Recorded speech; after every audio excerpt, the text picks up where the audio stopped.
Bom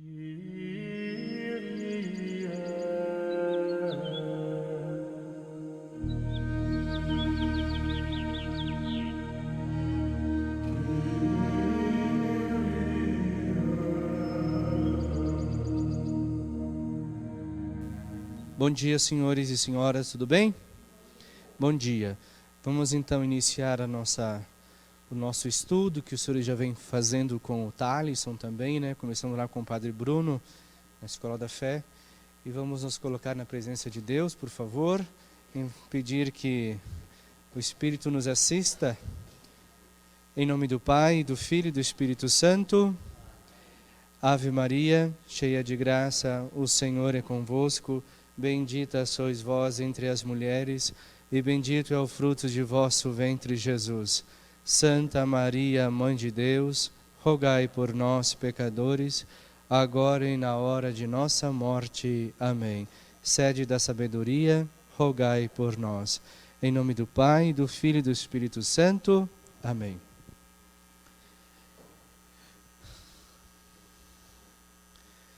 Coube a minha parte ainda quando os senhores estudaram com o seminarista Thalisson a questão da encarnação, e nós estamos estudando o credo niceno, não é? Então, aquele credo um pouquinho maior, por que chama-se credo niceno-constantinopolitano? Porque começou com o concílio de Niceia e terminou com o concílio de Constantinopla. Por isso, niceno-constantinopolitano, tem esse nome grande. É a síntese da nossa fé, certo? A síntese da fé cristã católica. Os senhores trabalharam com o Thalisson também, começaram sobre o Pai, o Filho e o Espírito Santo, a Trindade, e depois, certamente, salvo o engano da minha parte, os senhores entraram um pouquinho a respeito da encarnação, não é? Trabalharam a respeito da encarnação, certo? Né? O Thalisson certamente trabalhou com os senhores a questão da encarnação e tudo mais. Hoje, coube para mim um outro artigo do credo, que é: e por nós se fez homem, foi concebido pelo poder do Espírito Santo e nasceu da Virgem Maria. Esta é a parte do credo que nós iremos estudar um pouquinho hoje, tá bom? Então, encarnação do Verbo. Primeiro vamos lá. O que significa verbo? Né? Porque o Evangelho de João, lá no capítulo 1, diz: no princípio era o Verbo, e o Verbo estava em Deus, e o Verbo era Deus. Então, quem que é o Verbo? O Verbo é o próprio Deus, Jesus, no caso, porque é Jesus que se encarna, é Jesus que se torna homem, tá? Jesus que se torna um de nós. E como os senhores viram na Santíssima Trindade, quem é o Verbo na Santíssima Trindade? É o Filho, né? E esse Filho tem um nome que é Jesus o Cristo. E nos diz lá: e o Verbo et verbo caro factum est, ou seja, e o Verbo se fez carne, ele assumiu então a nossa humanidade. E é isso que nós vamos trabalhar com algumas definições hoje a respeito da encarnação. Então, ainda hoje, toda a nossa explicação da fé, ela baseia-se na encarnação. Esse é o ponto principal, a encarnação. Então, se nós vemos que Jesus se encarna, o Verbo se encarna, essa palavra de Deus se encarna, por que o Verbo se encarnou? Por que o Verbo se encarna? Por que Jesus vem ao mundo? Por que Jesus vem ao mundo? Por que será? E isso é uma das condições. Por que o Verbo se encarnou? Né? E aí nós vamos ver as definições do catecismo, o porquê que o Verbo se encarnou. Por que o Verbo se encarnou? Sempre as letras maiores são o sentido primeiro do porquê que o Verbo se encarnou. O Verbo se encarnou por nós homens, como diz o credo, por nós homens se fez homem, né? Desceu dos céus, e para a nossa salvação. De qual forma esse Verbo se encarna? pelo Espírito Santo no seio da Virgem Maria e se fez homem. Então a primeira condição é isto. Como é que faz para aparecer a vermelhinha? É só apertar? Eu não sei fazer isso, né? Acho que é aqui. Aqui. Então, por nós homens, é para isso que o Verbo se encarna. Para quê? Para a nossa salvação. E o Catecismo vai nos dizer por que por nós, então? Porque nós estávamos doentes, nós estávamos perdidos. Aí nos lembra a passagem do Evangelho do bom pastor que fala: eu sou o bom pastor, mas eu tenho 100 ovelhas. Eu deixo as 99 ovelhas e vou em busca daquela que está perdida. Mas existe uma outra condição. É pelo Espírito, então, no seio da Virgem Maria, que Jesus se faz homem. Depois, a segunda condição, para nos salvar, reconciliando-nos com Deus. E aí nos diz a primeira epístola de São João: porque foi Deus que nos amou e enviou o seu Filho como vítima de expiação pelos nossos pecados. Então, nós temos um movimento primeiro da encarnação do Verbo. E qual é o movimento primeiro que nós encontramos na profissão do creio? Quem é que vem ao nosso encontro? É Deus, que foi Deus que nos amou por primeiro e enviou o seu Filho. É Deus que envia o seu Filho, é Deus que vem ao encontro do homem. Por isso que também o Verbo se encarna. O Verbo se encarnou para que conhecêssemos o amor de Deus. Como se manifestou o amor de Deus? Na plenitude dos tempos, diz o Evangelho de São João, Deus amou tanto o mundo que enviou o seu Filho único. Mas, e aqui é interessante nós definirmos o verbo conhecer, que na Sagrada Escritura é muito importante esse verbo. Na Sagrada Escritura, o que significa conhecer? Na Sagrada Escritura... Não, na Sagrada Escritura, na verdade, quando nós olhamos a língua hebraica, veja, mas isso é sobre a virgindade depois. Mas já vou dar uma acentuação para nós entendermos depois a virgindade. Conhecer, o verbo conhecer na Sagrada Escritura, toda vez que aparecer o verbo conhecer, significa manter relação. Certo? Então, assim, o Verbo se encarnou para que conhecêssemos o amor de Deus, para que nós tivéssemos a relação com Deus, para que nós nos revelássemos. E é muito importante aqui também, conhecer significa, nós temos em português duas palavras quase que sinônimos, muito parecidas. Por exemplo, revelar e desvelar. Não temos isso em língua portuguesa? Temos. E o que significa desvelar? Isso. Desvelar significa tirar o véu. Então eu tenho alguma coisa coberta, eu desvelo. Eu tiro o véu, eu descubro aquilo. Mas revelar significa, além de tirar o véu, eu me dou a conhecer. Então, quando Deus revela-se a nós, através da encarnação do seu Filho, pelo Espírito Santo, nascido no seio da Virgem Maria, ele se dá a conhecer, ele se revela. E revelando-se, nós o conhecemos o amor de Deus, e aí sim, nós começamos o nosso diálogo com Deus, nós nos relacionamos com Deus. Então, conhecer é ter relação com alguém. E aí, existe o antigo catecismo de São Pio X que nos diz: por que Deus criou o homem? Deus criou o homem por 3 motivos. E quais são os 3 motivos que Deus criou o homem? Para amar a Deus, para conhecer a Deus e para servir a Deus. As 3 condições, segundo o catecismo de São Pio X, que Deus criou o homem. O Verbo se encarnou para ser o nosso modelo de santidade. Tomai sobre vós o meu jugo e aprendei de mim. Então, além dessas condições de salvação, Deus vem no seu Filho nos resgatar, vem nos reconciliar. E reconciliar é importante também, que significa religar. Nós estávamos distantes de Deus pelo pecado. Não é por isso que o profeta o profeta Isaías, lá no tempo do Advento, que logo mais vamos entrar, diz: consola o meu povo, né? Consola o meu povo, ou seja, reconduz o meu povo de novo a Deus. Então, reconciliar significa religar. Por isso que no sacramento da reconciliação nós nos religamos a Deus.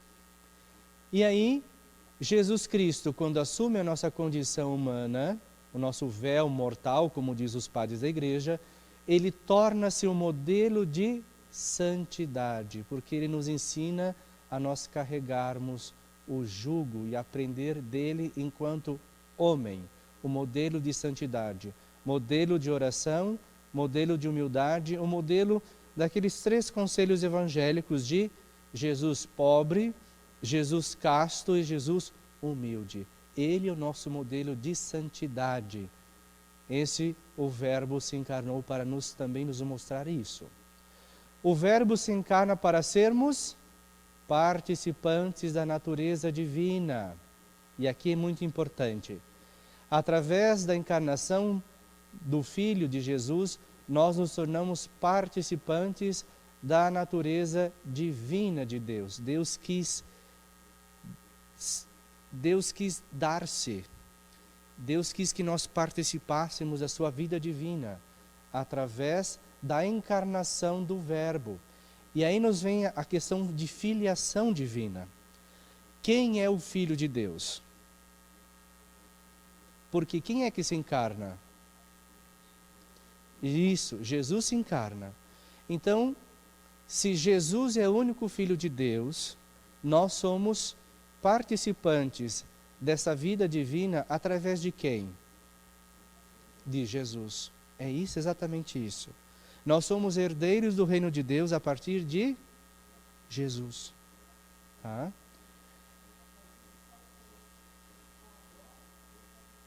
Já agora, nós somos herdeiros disso já agora. A partir, como se diz, a partir da encarnação do Verbo, nós vamos ver depois, mais à frente, a plenitude dos tempos já se concretiza. Tá? Vamos ver, tá bom? Pois foi por essa razão que o Verbo, sempre que nós vemos Verbo, lembrem de Jesus, se fez homem.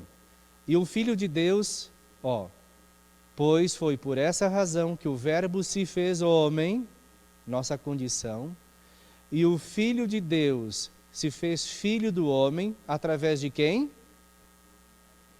Aqui. Foi para que o homem, entrando em comunhão com o Verbo, que é o próprio Jesus e Deus, e recebendo assim a adoção divina, se tornasse filho de Deus. Entenderam? Olha aqui, nós somos filhos adotivos de Deus, através de Jesus. O único Filho de Deus que foi gerado, foi quem? Jesus. Aqui, Então, nós somos filhos, a melhor definição é, nós somos filhos no... Exatamente. Somos filhos no Filho. Nós somos filhos de Deus por Jesus. Nós somos filhos de Deus com Jesus. Tá? Sempre assim.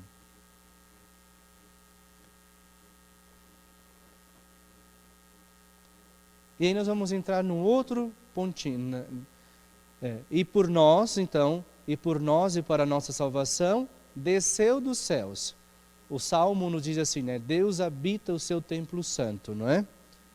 Deus in locuo tuo est. Mas ele desce e se encarna. Concebido pelo poder do Espírito Santo. Quem é que concebe Jesus no seio da Virgem Maria? Obra de quem? A obra do Espírito. E aí Maria, vocês lembram no Evangelho da Anunciação? Maria fala assim, qual é o verbo que Maria usa lá? Como pode acontecer isso se eu não conheço? Lembra? O conhecêssemos? Se eu não conheço o homem. E aí existe uma antífona de aclamação ao Evangelho que fala assim, Maria, usa o termo latino, sine tacto pudoris, ou seja, Maria, sem o contato carnal, sem conhecer o homem, deu à luz o Salvador. Então, Maria não conheceu homem humano, mas ela conheceu Deus. E o que é conceber, então? Concebido pelo poder do Espírito Santo. Quem conseguiria me dizer o que é conceber?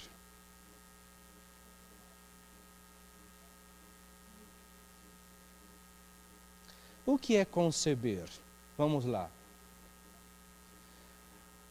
Conceber vem da nossa língua mãe, não é? Concepio, ou seja, concepere, tomar junto, reunir, conter, absorver, receber, recolher, conceber e perceber. Desenvolver em si o germe, firmar, começar a ter, formar uma ideia exata de alguma coisa, compreender, perceber, ficar grávida por final. Então, se tudo isso, sim, Gerard, se tudo isso é a concepção do verbo, tudo isso significa a mesma coisa. Maria concebeu o filho só quando ela ficou grávida? Nós também não concebemos alguma coisa quando nós firmamos algum acordo? Nós não concebemos isso? Exato. Quando nós firmamos um acordo, nós concebemos algo, que é um sim, né? Então, por isso que Maria é chamada na ladainha de Arca da Aliança, Fidelis Arca, porque Maria firma uma aliança com Deus também. Ela concebe o filho, não só depois de ficar grávida, mas Maria compreende, está vendo? Né?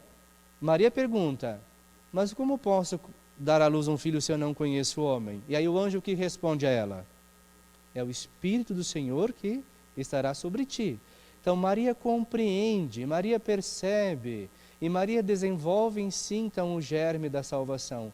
Germe significa semente, né?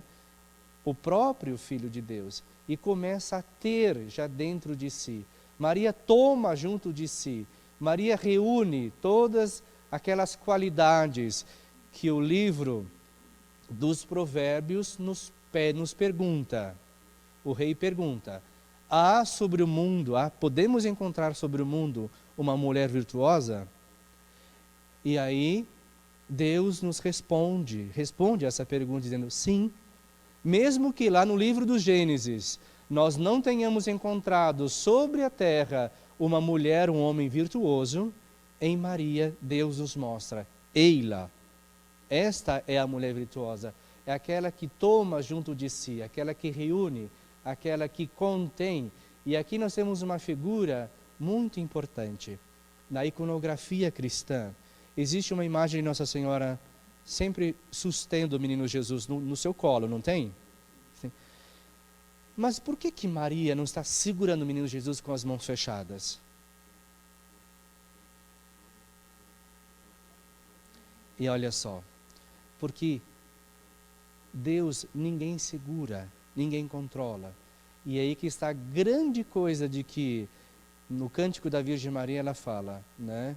Deus exaltou os humildes e confundiu os sábios. Porque aquilo que o mundo não consegue conter, Maria o retém no seu ventre, né? Maria não segura. Maria simplesmente ela sustenta o verbo de Deus nascido em si, mas ela não contém para si. Maria o gera no seu ventre. Então aquilo Maria contém ele dentro do seu ventre, né? Então é muito importante essas figuras que às vezes passam despercebidas. Então gerar alguma coisa não é só ficar grávida, mas é compreender, é formar uma ideia de todo o processo salvífico que Maria realiza também como mãe do Salvador. Maria começa a ter ideia depois de tudo o que acontecerá. Maria afirma uma aliança com Deus. Maria diz o seu sim. Né? Então, quando nós firmamos uma aliança com Deus, que isso, né, nós podemos ver de forma indireta no credo, né? Quando nós acreditamos nessa fé que nós professamos, creio na ressurreição dos mortos, por exemplo, eu firmo, né? Eu compreendo o que significa a ressurreição dos mortos. Então eu já concebo, então eu já gero uma vida nova em mim. Então, a anunciação de Maria, e aí a resposta que a senhora me fez a pergunta, ó. A anunciação a Maria inaugura a plenitude dos tempos. E o que significa a plenitude dos tempos? Conforme Gálatas 4:4, isto é, o cumprimento das promessas e dos preparativos. Por que Gálatas, na Epístola aos Gálatas nós encontramos isso? Em Maria inaugura-se a plenitude dos tempos. Do que o Antigo Testamento falava? Isso, da vinda do Messias. Então todos os profetas anunciavam o Messias, não é? Anunciavam o Messias. O Novo Testamento, ao contrário, ele não só narra a vida do Messias, mas ele nos mostra o Messias nascido. Então, o Novo Testamento, ele nos diz aquilo que Santo Agostinho usa uma frase muito bonita, ele diz assim: aquilo que no Antigo Testamento está latente, no Novo Testamento está patente, se faz visível. Então, em Maria, todas aquelas profecias antigas se fazem cumpridas na pessoa do Verbo, né? Em Deus se cumpre toda a promessa do Pai. Maria é convidada a conceber aquele em quem habitará corporalmente toda a plenitude da divindade. É Deus feito homem. A resposta divina ao seu como será isto, se eu não conheço o homem, está vendo aqui, ó, é dada pelo poder do Espírito. O Espírito Santo virá sobre ti. O Espírito Santo virá sobre ti. A missão do Espírito Santo, porque Maria concebeu Jesus pela obra do Espírito Santo. A missão do Espírito Santo está sempre unida e ordenada à do Filho. O Espírito Santo, que é o Senhor que dá vida, e nós vamos ver no credo, né? Senhor que dá vida e procede do Pai e do Filho. E com o Pai o Filho é adorado e glorificado. É enviado para santificar o seio da Virgem Maria e para fecundar pelo poder divino, fazendo-a conceber o Filho do Pai numa humanidade originada da sua. E aí depois, mais à frente, eu não vou entrar na questão de gerar e criar, que vocês também estudaram com Talisson, mas no final eu vou dar mais uma passada sobre o que significa gerar e criar, tá bom? Então, Maria gera o Salvador por obra do Espírito Santo. E o que é que o Espírito Santo faz na Virgem Maria?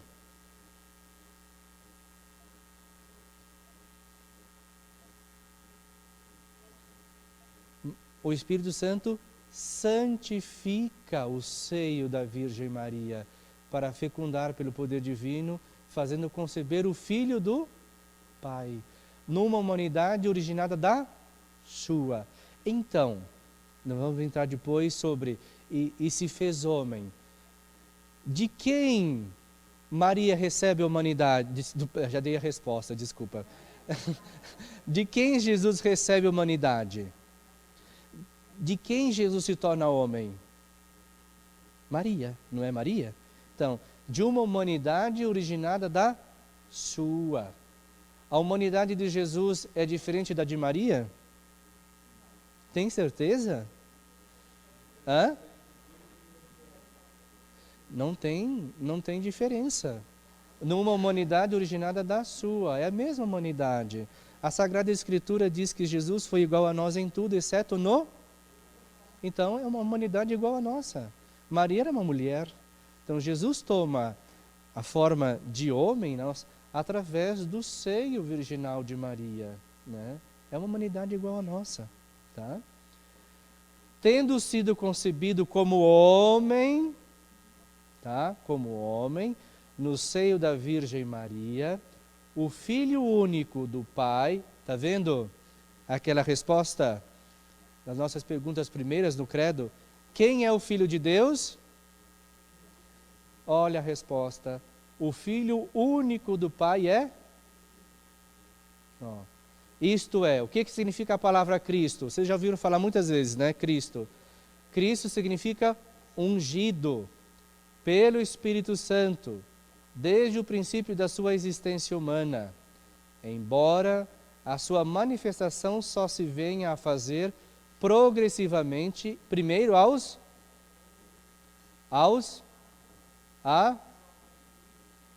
discípulos. Toda a vida de Cristo manifestará como Deus o ungiu com o Espírito Santo e poder, com autoridade, no céu, na terra e debaixo da terra, como vai nos dizer depois a Epístola aos Filipenses. Diante do nome de Jesus, todo joelho se dobre, tá? E aqui é importante, de que forma esse verbo encarnado, esse ungido do Pai, se manifesta? De que forma ele se manifestou aos pastores? Através de sinais, não é?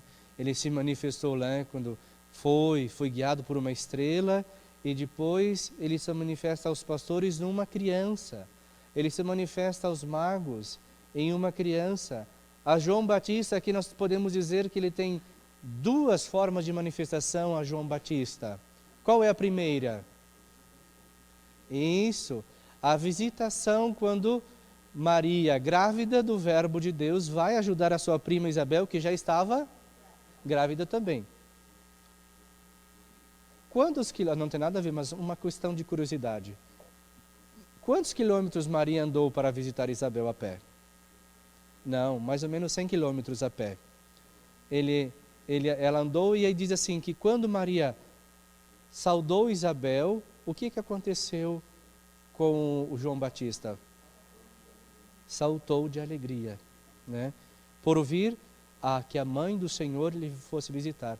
E depois aos discípulos, né? E aqui tem uma outra manifestação desse verbo a João Batista, no batismo. No batismo. E aos discípulos lhe foi sendo apresentado progressivamente, a tal ponto que depois Jesus vai dizer, homens de cabeça dura, não é? Até quando estarei convosco? Mas toda a pedagogia de Jesus, ele vai se manifestando como Deus o ungiu com o Espírito Santo e poder, com autoridade. Certo? E por nós, vamos relembrando a nossa faceta de hoje. E por nós se fez homem, e foi concebido pelo poder e nasceu. E o que é Virgem Maria? Que nós rezamos no credo. Maria nós sabemos o que é, não é? Maria, o nome hebraico, como é o nome hebraico de Maria? Miriam. Miriam é Maria, né? Sabemos que Maria era um nome comum, como muitos daquela época. Entretanto, muitos confundem a pecadora com Maria Madalena, né? Mas quando nós lemos, por exemplo, diz que esteve Maria de Magdala, a outra Maria e a mãe de Jesus aos pés da cruz, tá? Então, às vezes Maria de Madalena, coitada, ficou, como é que nós falamos? Ela ficou estigmatizada com um título que não é dela, né? Maria, conhecemos a pessoa Maria. Mas isso aqui, alguém sabe me definir o que é virgindade?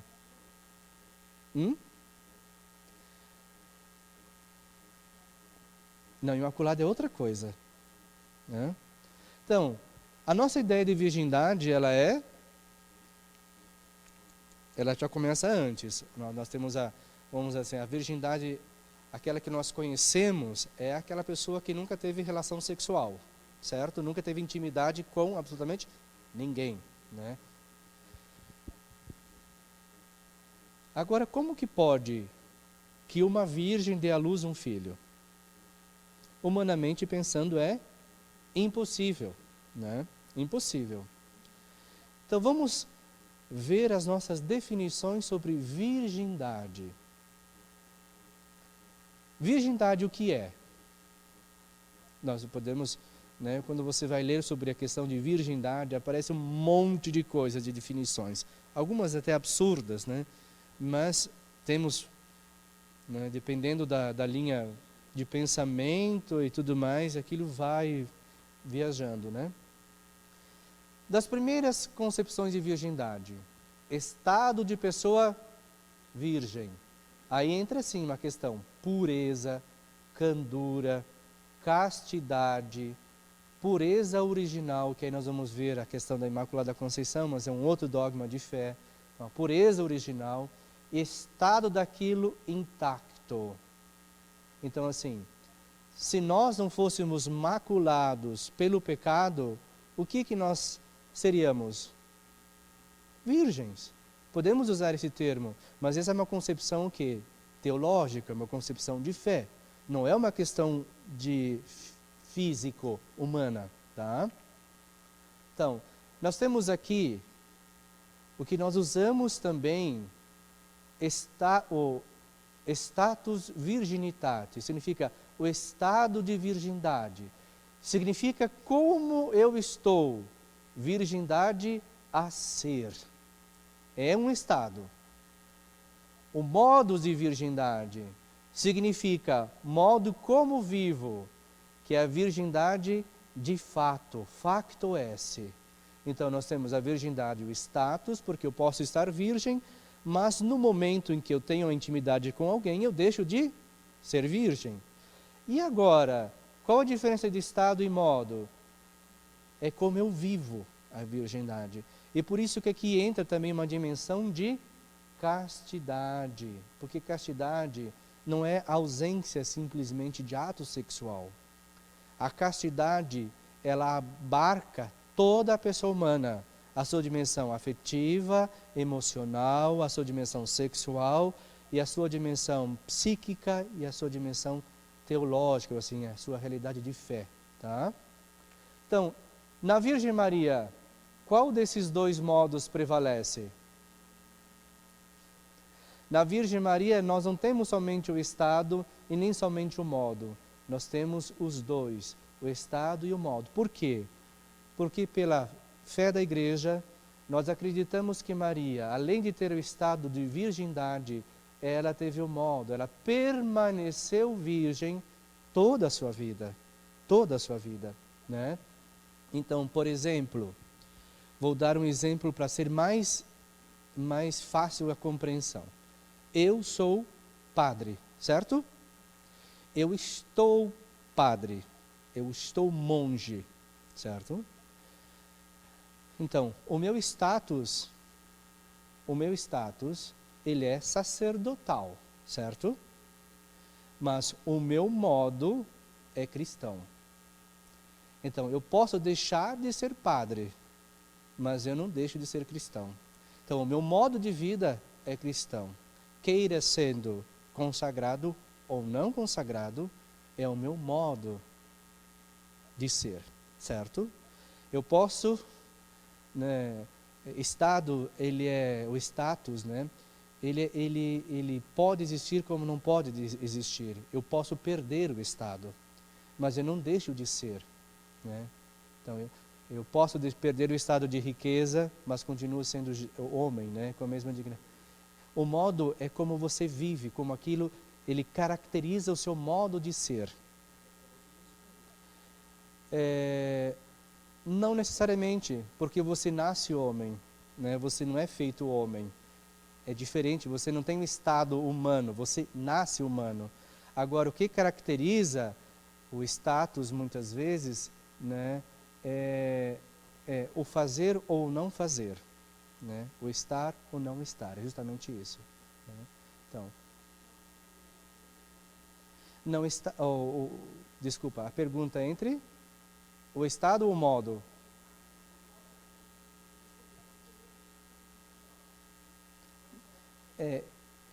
Não, eu estou sacerdote, eu posso deixar de ser.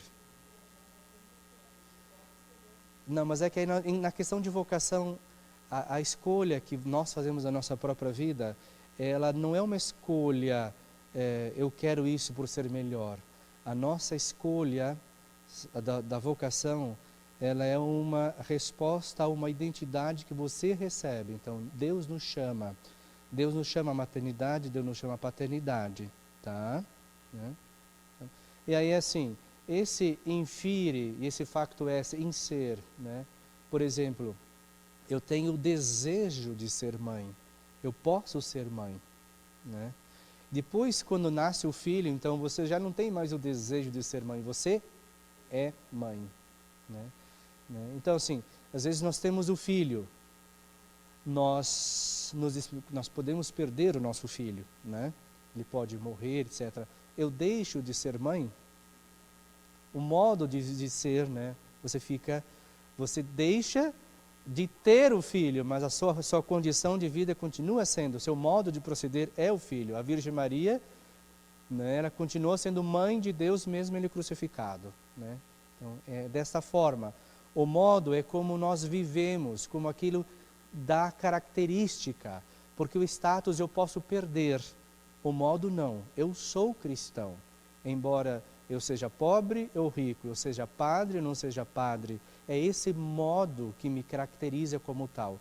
Porque depois vai entrar uma outra qualidade que aparece nos Atos dos Apóstolos. Assim serão conhecidos como meus, vede como eles se amam. É o modo que eu vivo que me dá essa, né? Então, na Virgem Maria, há os dois, há o status de virgindade e o modo virgem que ela permaneceu.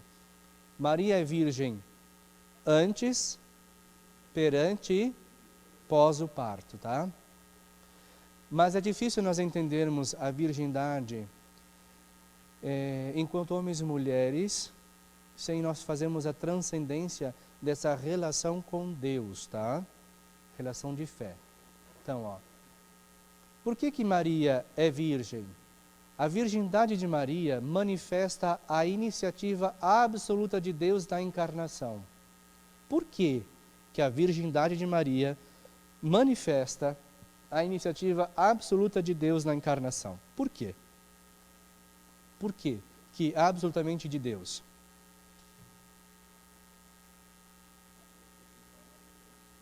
Isso nós vamos entrar depois, um pouquinho depois. Por quê? Quem é que, quando Maria ela é anunciada, quem fala a ela? Não, o anjo fala assim, ave cheia de graça, o Senhor é contigo, né? Não é obra de nenhum homem, vai dizer o anjo, é obra do Espírito Santo. Então, porque a virgindade de Maria é a iniciativa absoluta de Deus, é Deus que realiza tudo nela. Então, nós não temos essa quebra da virgindade com relação à própria natureza de relação com alguém humano como ela. É Deus que realiza nela todas as coisas. Jesus só tem Deus por Pai. Se Jesus só tem Deus por Pai, aí entra mais uma questão de virgindade, não foi? Homem. Diga, Juliana. Então, não, aqui, ó, a virgindade de Maria manifesta a iniciativa absoluta de Deus na encarnação. Aqui, na encarnação do Verbo. Tá? É que nós entramos num evangelho apócrifo. Quem são os pais da Virgem Maria? Joaquim e Ana. Aí nós vamos entrar numa teoria, numa dimensão teológica da predestinação da Virgem Maria para ser mãe do Salvador, que nós vamos entrar logo mais. Nesse apócrifo nos relata que Ana e Joaquim também foram anunciados pelo anjo de que eles conceberiam uma virgem, conceberiam uma filha, para ser mãe do Salvador. E aí Joaquim ficou no deserto, rezando, rezando, não saiu do deserto, até que ele fez um pedido a Deus, dizendo assim, só sairei daqui depois que o Senhor me conceder a paternidade, me desse um filho. E assim se fez. Deus ouviu a oração de Joaquim, segundo esse evangelho apócrifo, e a sua esposa ficou grávida da que hoje nós chamamos a Virgem Maria, a Mãe de Deus, tá? Então, só Jesus tem só Deus por Pai. E aí nós podemos perguntar, e José, o que é de Jesus? Nós chamamos de pai putativo de Jesus, né? Putativo. Pai putativo de Jesus, porque ele é o pai adotivo de fato. Exatamente. José foi escolhido. Ele não disse assim, venha que essa criança que eu vou adotar para mim. A tal ponto que no Evangelho diz, né, que José quis abandonar Maria, não é? Mas de que forma? Por quê? Porque nós sabemos que se Maria fosse levada ao público na lei antiga, Maria seria apedrejada, seria morta. E aí o anjo intercede de novo, ele fala, não tenhas medo de tomar Maria, é obra do Espírito. Mais uma vez nós vemos que é absolutamente obra de Deus. Então a natureza humana que ele assumiu nunca o afastou do Pai. Nunca afastou do Pai. Naturalmente filho do seu pai, naturalmente filho da sua mãe, mas propriamente filho de Deus nas suas, tanto humana como divina, Jesus é filho de Deus. Jesus é filho, parece um enrosco, né? Como eles constroem a ideia teológica. Jesus não é só filho de Deus na sua divindade, mas também na sua humanidade, porque ele também gera o Filho de Deus, o seu próprio Filho, no seio da Virgem. Mas Jesus toma a nossa humanidade no seio virginal de Maria, né? Então, o aprofundamento da fé na maternidade virginal levou a Igreja a confessar a virgindade real e perpétua de Maria, mesmo no parto do Filho de Deus feito homem. Com efeito, o nascimento de Cristo não diminuiu, antes consagrou a integridade virginal da sua mãe. Ou seja, porque quando nós falamos de não virgindade, significa que algo no nosso corpo, e principalmente das mulheres, foi rompido, certo? E Deus não fez isso em Maria. Maria ficou intacta desde a concepção, a encarnação na concepção e pós o parto. Maria não sofreu, Maria ficou intacta. A liturgia da Igreja celebra Maria no Aepartenos, como a sempre virgem.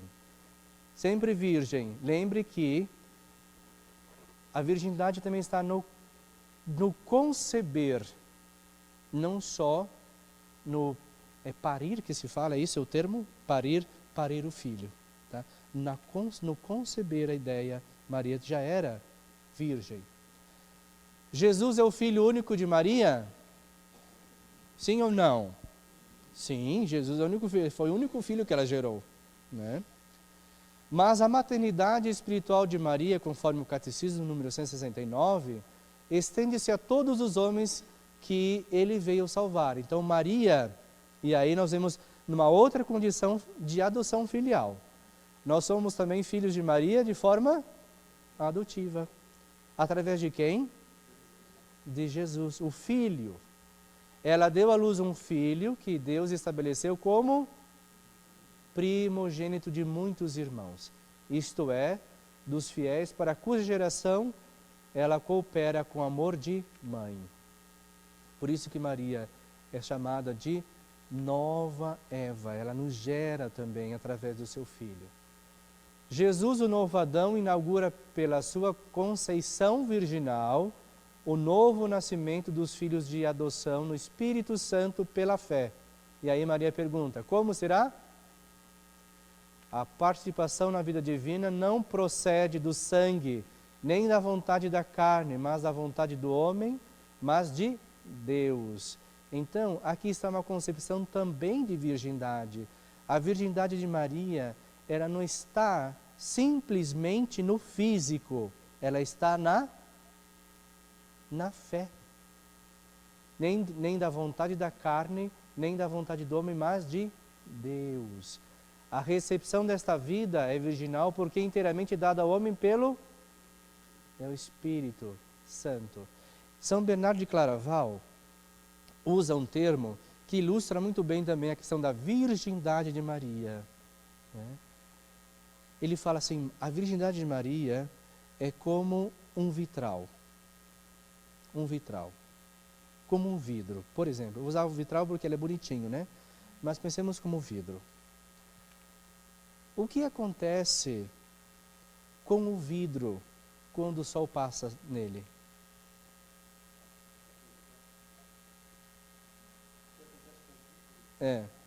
Exatamente. Mas o que acontece com o sol? O sol passa o vidro. A virgindade de Maria é a mesma coisa, porque é obra do Espírito. Então, Maria concebe o filho e diz assim, é como o sol no vidro. Maria gera o filho, mas não, ela permanece intacta, como o sol no vidro. Né? O sentido esponsal da vocação humana em relação a Deus foi perfeitamente realizado na maternidade virginal de Maria. E aqui nós também entramos na responsabilidade da vocação humana. Veja, aí fora está sua mãe e seus irmãos te procurando. E Jesus pergunta, quem são minha mãe e meus irmãos? E o que Jesus responde? A responsabilidade da alma, da vocação humana está aqui.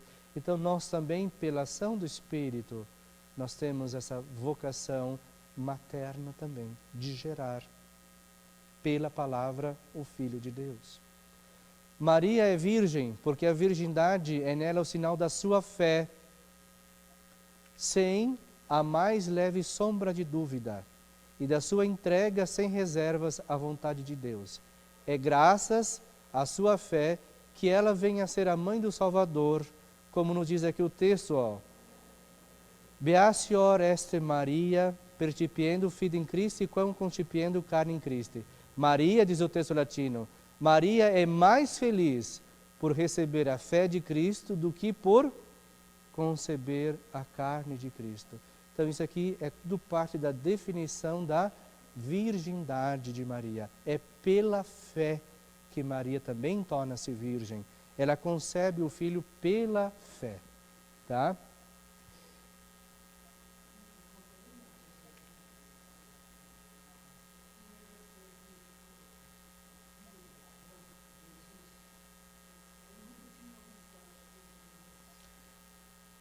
Deixa eu só voltar aqui. Isso, o novo Adão. Por quê? Visto. Qual é o primeiro homem? Adão. Ele foi feito de quê? Do barro. O segundo Adão é feito de quê? Gerado na carne. Mas ele já está desde todo o princípio. Né? É o verbo de Deus, como diz João. Então, por que é o novo Adão? Porque ele nos dá vida nova. O primeiro Adão, ele, diz o livro do Gênesis, que ele nos levou à morte. Então fala assim, se pelo um homem entrou a morte no mundo, o Adão, pelo novo Adão nos veio a vida. Né? Então por isso que Jesus é o novo Adão. É o novo homem, da qual não vem a morte. Mas ao contrário, Jesus vence a morte e nos dá o penhor da vida eterna. Nós temos, já que o Senhor fala novo Adão, nós temos a nova Eva. Maria é conhecida como nova Eva. Por quê?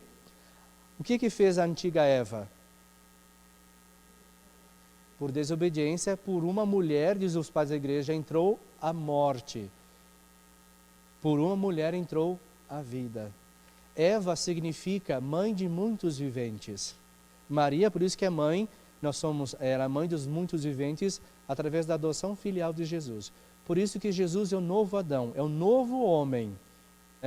do qual não vem morte, mas vida. Maria é a nova Eva, que contrapõe a antiga Eva, né? Quando eu dizia do livro dos Provérbios, é justamente sobre isso, porque assim, se nem lá no livro do Gênesis nós encontramos essa mulher virtuosa, a nova Eva, Maria, nós encontramos, né? Então essa beleza de Maria é capaz de dar vida nova. Então Jesus sempre é uma expressão teológica, Jesus é o novo Adão, o novo homem, tá? E aí, para entender um pouquinho mais sobre a questão de virgindade, eu trouxe para os senhores uma definição de virgindade em Santo Agostinho, que os senhores viram lá com o Padre Bruno, tá bom? Virgindade de Maria para Santo Agostinho. Nos diz ele: o que tornou a virgindade de Maria tão santa e agradável a Deus não foi porque a concepção de Cristo a preservou, impedindo que a sua virgindade fosse violada por um esposo, mas porque antes mesmo de conceber, ela já a tinha dedicado a Deus e merecido, assim, ser escolhida para trazer Cristo ao mundo. Mas, por estar destinada a servir de modo às futuras virgens consagradas, era preciso não deixar parecer que unicamente ela deveria ser virgem, ela que merecera conceber fora do leito nupcial. Ou seja, lembra, aqui volta uma outra concepção de virgindade. Maria já tinha dedicado o seu próprio ser a Deus. Por isso que Maria é sempre virgem. E aí nós entramos num conceito de pureza, né? Nós fazemos um voto. O senhor sabe o que significa voto? Pacto é melhor do que acordo, tá? Sim, o voto é uma escolha. Só que o voto você faz a uma divindade. Por exemplo, o voto religioso. Você faz a uma divindade. E nós temos vários, né? A história humana é cheia disso. Maria faz esse voto também. Maria faz essa fidelidade a quem? A um homem? Não, a Deus. E quando nós fazemos esse voto tem que ser livre. E aí entra uma outra dimensão da virgindade de Maria também. Maria, ela quis guardar-se pura, e aí vem a questão de pureza. Ela escolheu ser consagrada a Deus. E tudo aquilo que é consagrado a Deus, ele é encoberto. E aí nós vemos que Maria, então, foi pela sombra, como diz o texto, Maria concebeu a Jesus Cristo através da sombra do Espírito Santo. Então o Espírito Santo a cobriu e gerou o Salvador. Então tem esse voto, essa direção de relação com o divino.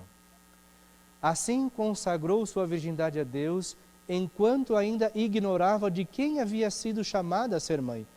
Maria sabia de quem era ser mãe?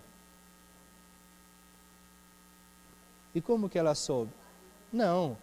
Olha aqui, cuidado com o texto. Assim consagrou sua virgindade a Deus, enquanto ainda ignorava de quem havia sido chamada. Exatamente, antes, muito bem, Aninha, antes dela ser chamada para ser mãe do Salvador, ela já havia se consagrado a sua virgindade a Deus. Desse modo, ela ensinava as outras quem? Outras virgens, a possibilidade de imitação da vida do céu, em um corpo terrestre mortal, em virtude de um voto e não de um preceito. Ou seja, e aí é que está uma outra questão da ação de Deus sobre nós. Veja, Deus não disse, para ser mãe do Salvador tem que ser virgem. Ou ele disse isso? Não disse isso. Então, Maria foi escolhida por ela ter essa virtude. Ela fez um voto, não é um preceito. Por exemplo, o que é um preceito? Exato. Então, por exemplo, todo católico tem o preceito de missa dominical, certo? Quem faltar à missa dominical é matéria de quê? De confissão. Então não é um preceito, é uma escolha. E dentro dessa escolha de Maria, Deus a escolheu. Por quê? Por que nós percebemos que Deus a escolheu? Porque no anjo, o anjo diz, ave cheia de graça, o Senhor é. Então, quem escolheu Maria? Por sua vez, Maria sabia que ela ia ser mãe do Salvador antes disso? Não. Ela não sabia de quem ela ia ser mãe, só soube depois. Realizando por opção toda de amor, não por necessidade de obedecer. Opção, não por necessidade de obedecer.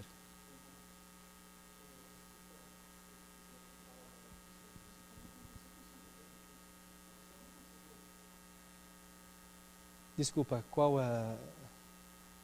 formula melhor para ver se eu entendo. Sim, exato. Ele foi escolhido. Não foi um preceito, ele foi escolhido. Ele foi escolhido. Aí não se tem fontes. A pessoa de São José, que nós estamos indo para outros caminhos, mas a figura de São José ela aparece muito nos evangelhos apócrifos, né? Que supostamente também José, ele era eu vou usar a palavra, já uma pessoa mais idosa do que Maria, porque Maria teve Jesus provavelmente entre 13 a 14 anos no máximo, era uma menina, né? Porque quando nós vamos ver na Sagrada Escritura, Moisés, não aparece que Moisés viveu 800 anos, assim vai dizendo, né, tanta idade. Uma pessoa com 40 anos naquela época já era um idoso, porque as pessoas não viviam muito tempo. As pessoas não viviam muito tempo, né? Por causa da época, alimentação, higiene, as pessoas não viviam, né? Por exemplo, Daniel salva quem? O profeta Daniel salva quem da morte? Susana, não é? Susana, não é isso? Ele salva a Susana, né?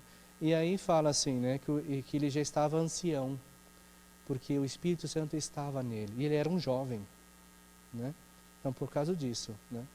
Cristo, assim, nascendo de uma virgem, que antes mesmo de saber de quem seria mãe, já tinha resolvido permanecer virgem. Esse Cristo preferiu aprovar a santa virgindade a impô-la. Viu que beleza? Cristo preferiu aprovar que a sua mãe fosse virgem por uma escolha do que impor que o seu nascimento fosse de uma virgem. Deus poderia ter vindo ao mundo de outras formas. E aí que vem a beleza de Deus. Deus nunca impõe nada a ninguém.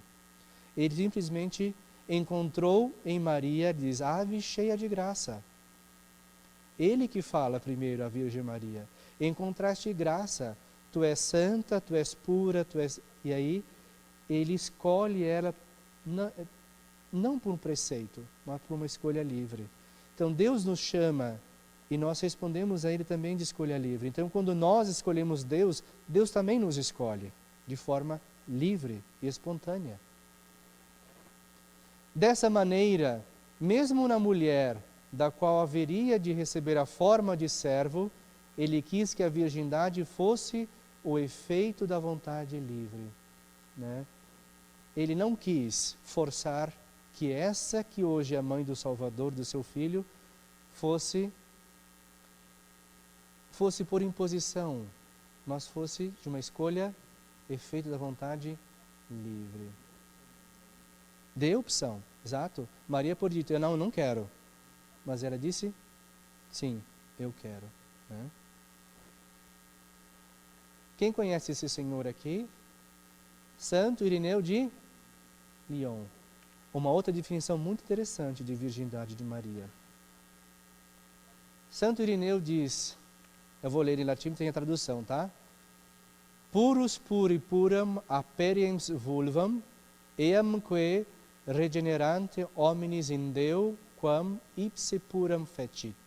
Diz assim, aquele que é puro, abre de maneira pura o puro seio que regenera os homens para Deus e que Ele fez puro.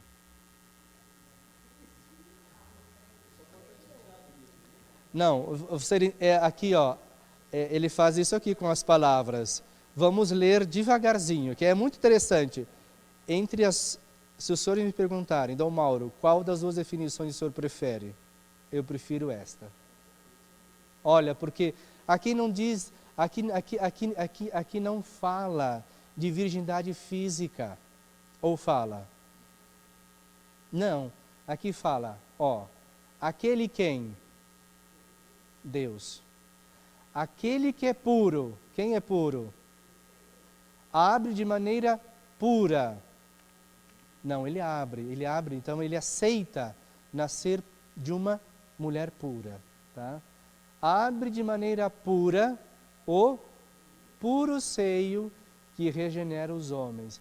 Então, aquele que é Deus, que é puro, abre de maneira pura. Por que esse de maneira pura, né? O puro seio, quem torna o seio de Maria puro? O Espírito Santo, diz lá.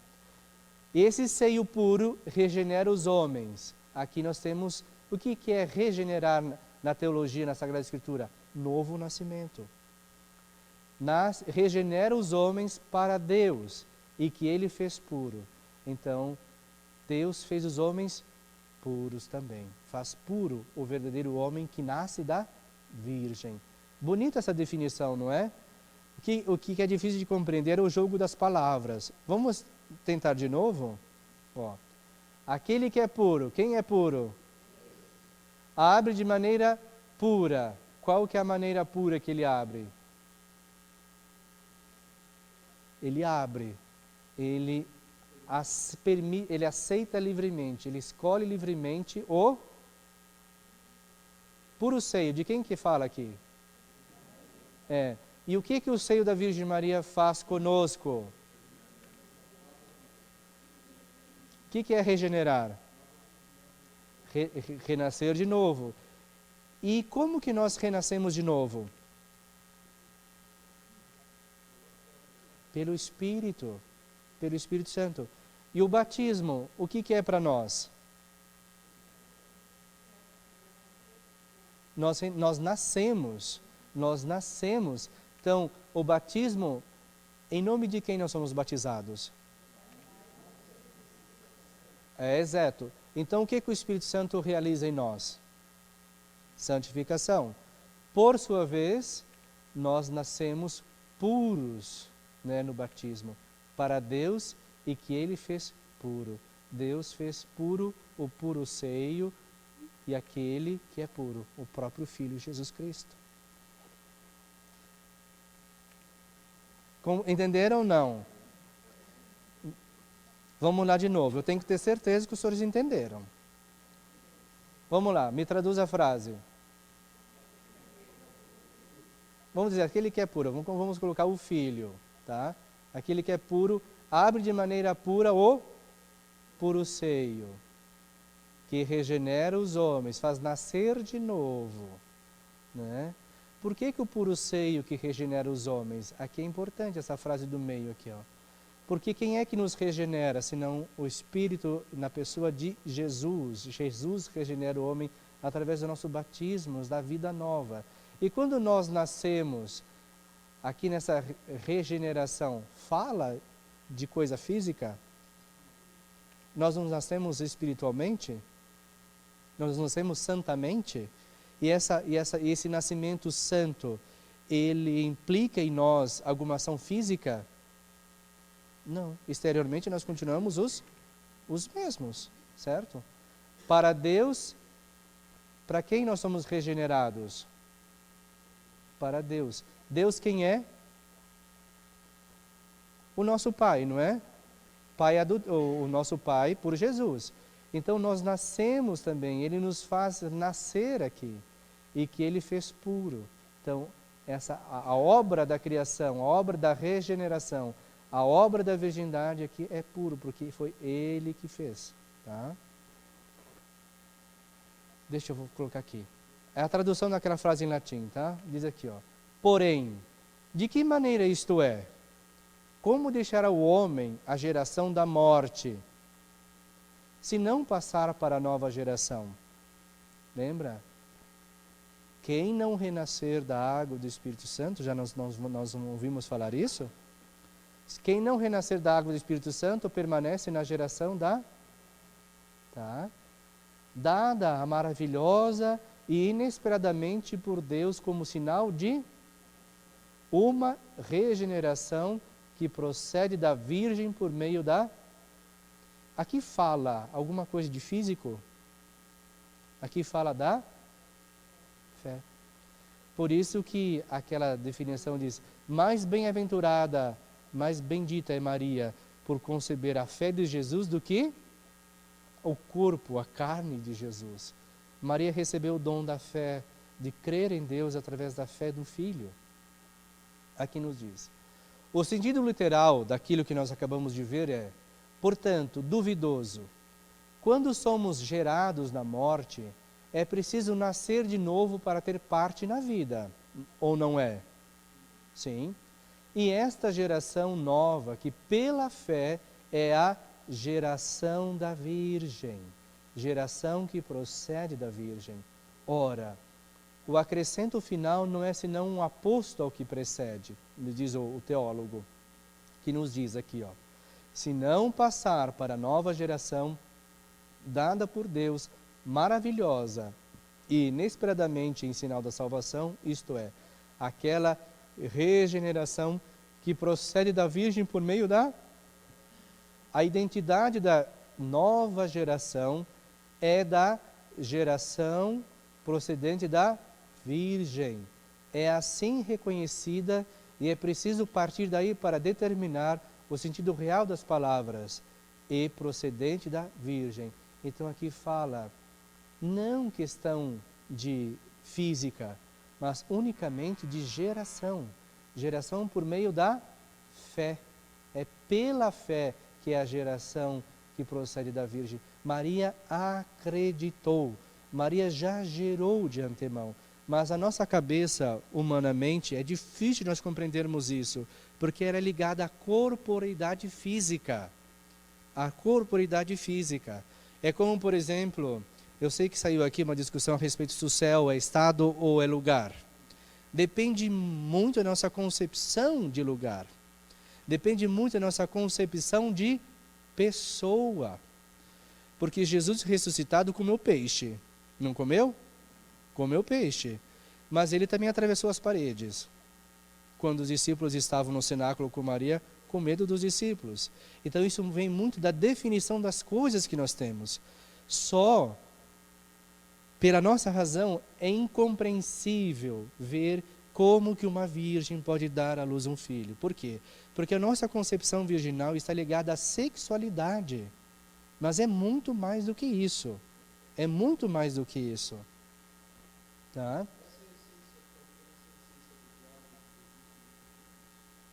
Sim, exatamente. Essa é a geração nova, pela fé. Né? Pela fé. Quem não nascer da água do Espírito, como vai entrar no reino dos céus? Ele ainda está, como diz o texto, na geração de... Diz assim, a geração de pecado, a geração da morte. Mas através dessa geração da Virgem pela fé, não é? Nós encontramos a identidade da nova geração. É pela fé que Maria concebe o Filho. Ela dá à luz o Filho. Claro que em Maria existem os dois termos.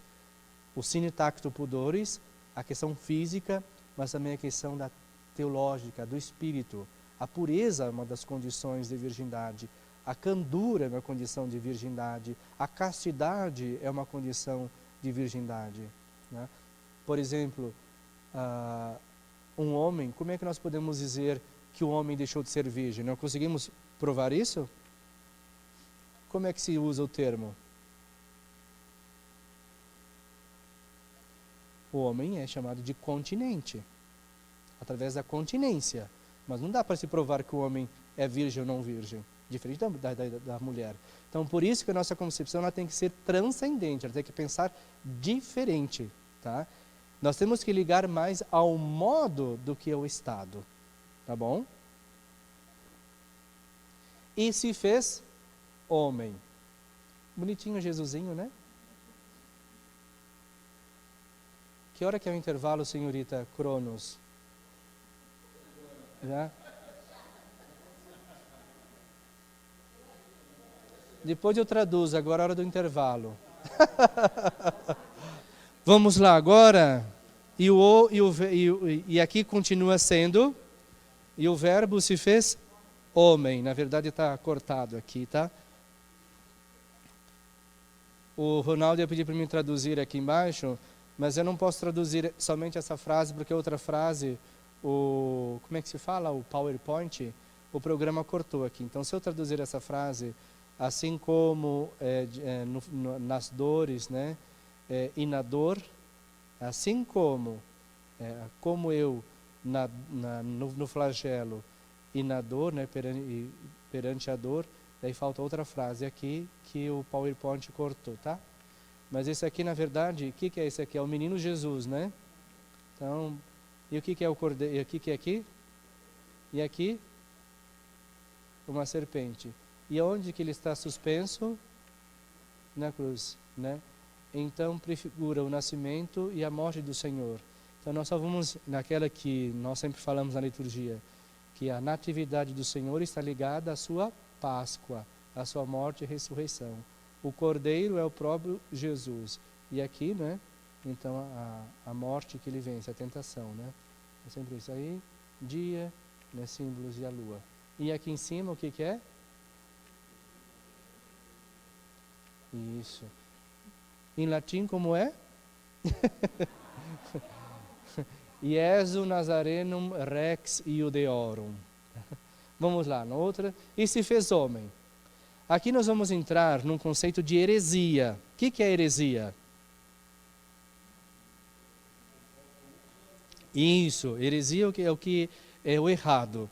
No Concílio de Trento falava, né? Quem não acreditar nisso seja anátema. Anátema também seja excomungado, seja fora da comunhão. Então os hereges é que estão fora da fé, da forma de concepção.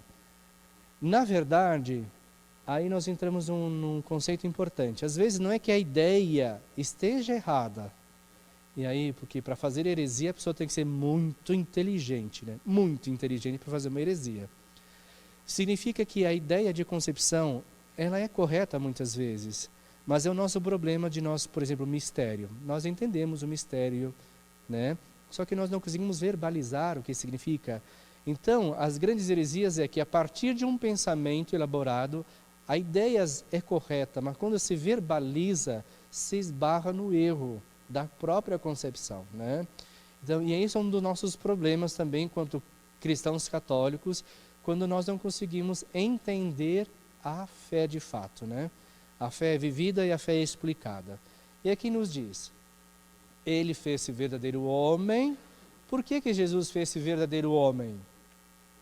Porque ele nasceu da Virgem. Então ele tomou a nossa carne humana mesmo, permanecendo verdadeiro Deus. Por que Jesus permaneceu verdadeiramente Deus? Porque ele é filho de Deus. E ao contrário, ademais, ele é o único filho de Deus. Como ele é o único filho de Maria.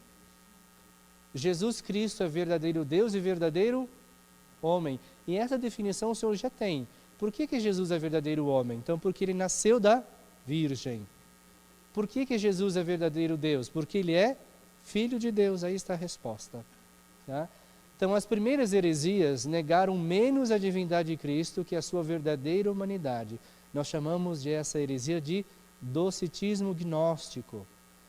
Desde os tempos apostólicos que a fé cristã instituiu sobre a verdadeira encarnação do Filho de Deus, vindo da carne. Mas, a partir do século III, a igreja teve de afirmar contra Paulo de Samosata, num concílio reunido em Antioquia, que Jesus Cristo é Filho de Deus por natureza e não por... E por que não é por adoção, mas por natureza?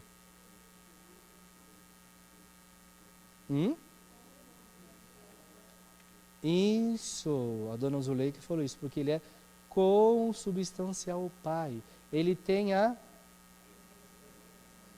mesma natureza. Quem que é aqui por adoção? Nós. Nós somos filhos adotivos. O primeiro concílio ecumênico de Nicéia, em 325, confessou no seu credo que o Filho de Deus é não criado. Então aqui o termo grego, isso aqui vocês vão ver muito isso, homoousios, da mesma natureza, igual ao Pai. E condenou Ário, que é o causador de tudo isso, o qual afirmava que o Filho de Deus saiu do nada e devia ser de uma substância diferente do Pai. Mas não, Deus cria o mundo do nada e não o Filho, porque senão a passagem evangélica diz que no princípio, antes de todos os tempos, o Verbo estava em Deus, estava junto de Deus. Depois nós temos uma outra heresia, a nestoriana. Via em Cristo uma pessoa humana unida à pessoa do Filho de Deus. Aqui nós vamos ter uma heresia que às vezes confunde a nossa cabeça ainda hoje, a nestoriana. É como se a pessoa humana de Jesus estivesse... a pessoa humana de Jesus unida à pessoa divina do Filho de Deus. Aqui divide as pessoas, tá? Perante essa heresia, São Cirilo de Alexandria e o Terceiro Concílio Ecumênico, reunido em Éfeso, confessaram que o Verbo, unindo na sua pessoa uma carne animada por uma alma racional, se fez homem. A humanidade de Cristo não tem outro sujeito senão a pessoa divina do Filho de Deus, que assumiu e a fez sua desde que foi concebida. Então, por isso que aqui nós temos Mãe de Deus, por ter concebido humanamente o Filho de Deus em seu seio, Mãe de Deus, não porque o Verbo de Deus dela tenha recebido a natureza divina, mas porque dela recebeu o dotado de uma alma racional, unido ao qual na sua pessoa se diz que o Verbo nasceu segundo a carne. O que os senhores entenderam disso aqui? Uma confusão danada, né? Uma confusão danada. Então, aqui a heresia de Nestor, a heresia nestoriana, diz que, basicamente, aqui Maria não seria mãe de Deus, mas somente mãe do Cristo, a mãe do homem, e não da mãe do Filho gerado de Deus, tá bom? Ele fala, não, Jesus assumiu um corpo humano, racional, e que também nasceu segundo a carne através do seio virginal. E que a pessoa divina de Deus não se confunde com a pessoa humana, divino e humano, tá? É como nós dizemos, a linguagem teológica nos confunde um pouco por causa dos conceitos, não por causa de outra coisa, tá?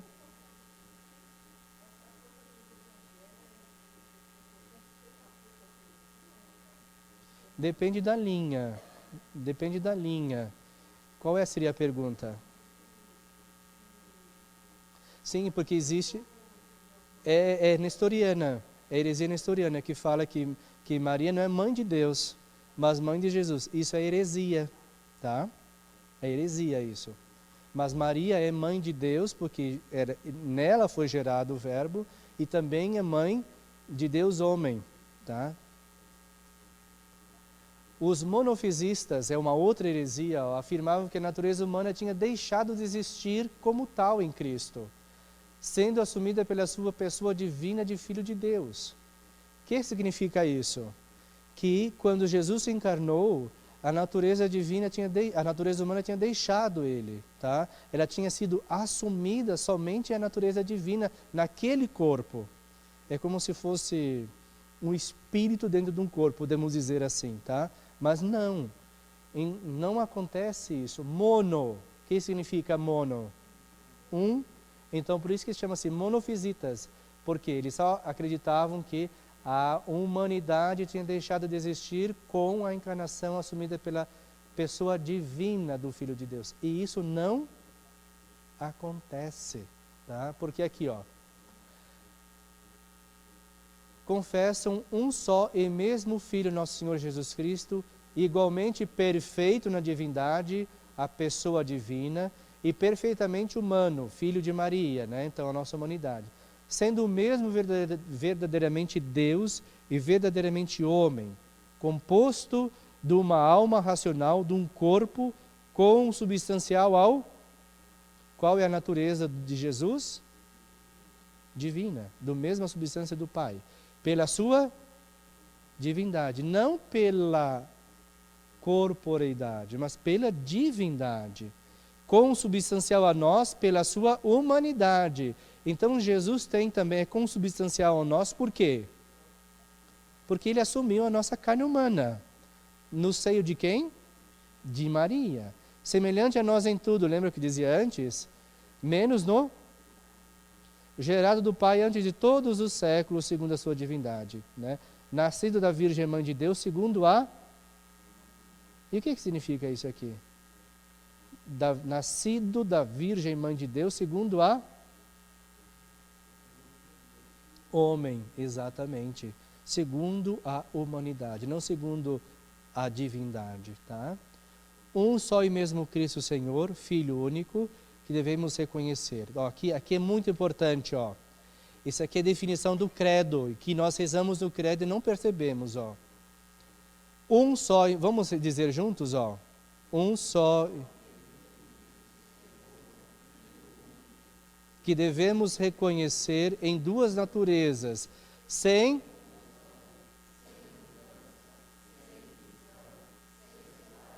Importante isso, tá vendo? Ó? A diferença das naturezas... Não.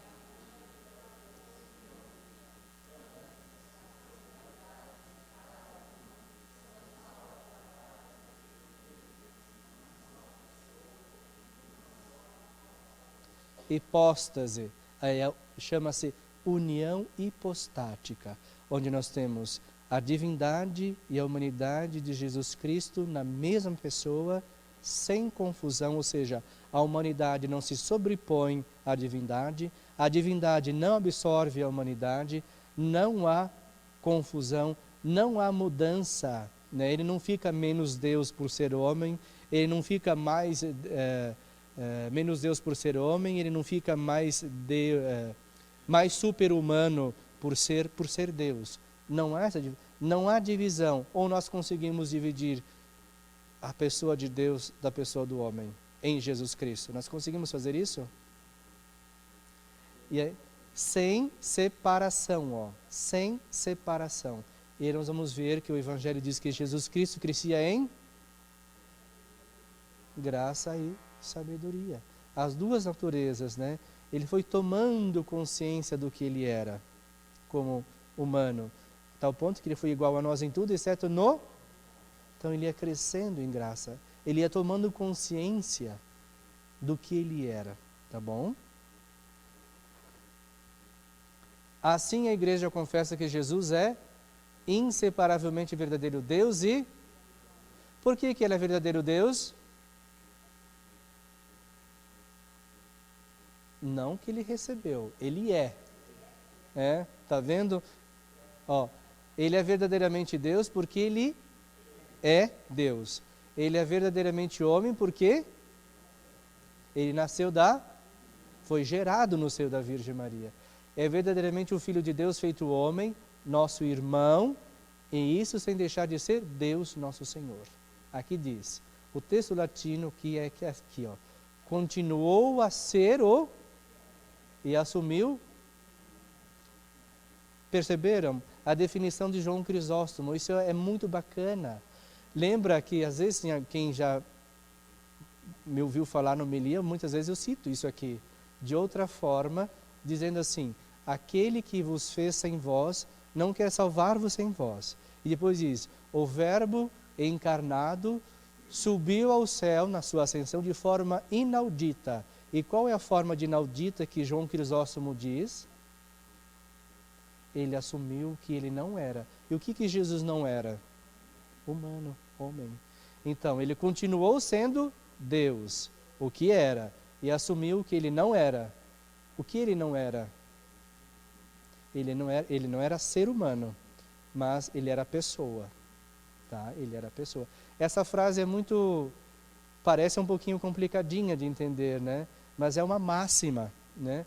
Continuou a ser o que era, ele não deixou de ser Deus. E assumiu que ele não era. E o que a pessoa de Deus não era? Humano, exatamente. Então, e aqui essa oração bonita, ó. Vamos ler juntos, ó.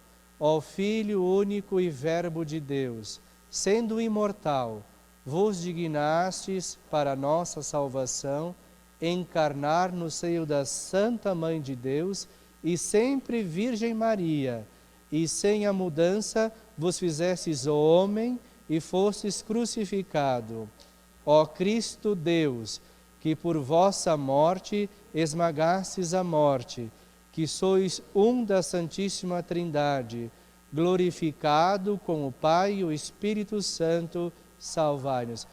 Aqui nessa oração tem uma outra concepção humana e teológica. Aonde vocês conseguem perceber aqui?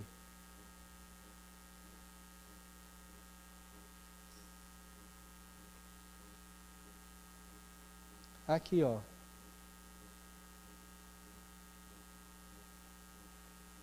O que é Cristo? Ungido de Deus. Então, o Cristo é o homem, né? Ó Cristo de Deus. Aqui tem as duas dimensões dele, ó, escrita nessa pequena frasezinha, ó Cristo Deus.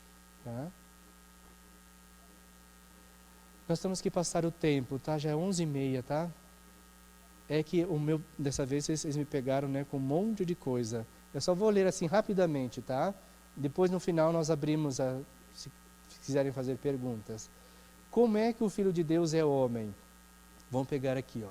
Portanto, o Filho de Deus comunica à sua humanidade o seu próprio modo de existir pessoal na Santíssima Trindade. E assim, tanto na sua alma como no seu corpo, Cristo exprime humanamente os costumes divinos da Trindade. Então, a natureza humana de Jesus foi assumida, não absorvida. A Igreja, no decorrer dos séculos, foi levada a confessar a plena realidade da alma humana com as suas operações de inteligência e vontade do corpo humano de Cristo. Isso aqui define como que o Filho de Deus é homem. Jesus Cristo chorou? Então, manifesta uma realidade humana. Jesus Cristo comeu? Realiza mais uma realidade humana. Jesus Cristo sentiu frio? Sim. Ok. Jesus Cristo nasceu? Então tem uma realidade humana. Jesus Cristo morreu? Tem uma realidade humana. Tá? Então, aqui que está toda a humanidade, né? E ele exprimia na sua humanidade uma realidade também transcendente. Os costumes relativos à Trindade. E nós vamos ver que na sua humanidade, Jesus serve de exemplo como homem, porque a definição de homem, aqui nós temos que entender o homem não como homo no senso de configuração física, mas nós temos que entender o homem como gênero humano, tá? Como gênero humano, como pessoa. E a concepção de homem-pessoa, a concepção de pessoa existe em Deus. Qual é a concepção de pessoa que nós temos em Deus? Uma concepção de pessoa, não definição de pessoa, Trindade, Pai, Filho e Espírito Santo. A concepção de pessoas que nós perdemos hoje em dia é relação. Deus é relação, Jesus é relação, é um conceito de pessoa muito mais profunda, é o ser relacional. E nós nos identificamos com pessoas enquanto seres relacionais, certo? E por isso que Deus, Pai, que nós nunca vimos, Ele é uma... Por quê? Porque Ele se relaciona conosco através também do Filho, tá bom? O Filho de Deus trabalhou com mãos humanas? Sim. Pensou com uma inteligência humana? Agiu com uma vontade humana? Amou com um coração humano? Nasceu da Virgem Maria, tornou-se verdadeiramente um de nós, semelhante a nós, em tudo, exceto no... Tá vendo, ó? Jesus trabalhou. Jesus Cristo, portanto, foi criado ou gerado? Certeza? A certeza já é absoluta. Vamos lá. E para nós terminarmos, né? Lembra, Jesus verdadeiramente homem, Jesus verdadeiramente Deus. Definir o que é o verbo criar. é fazer, dar origem a algo de natureza e gerar.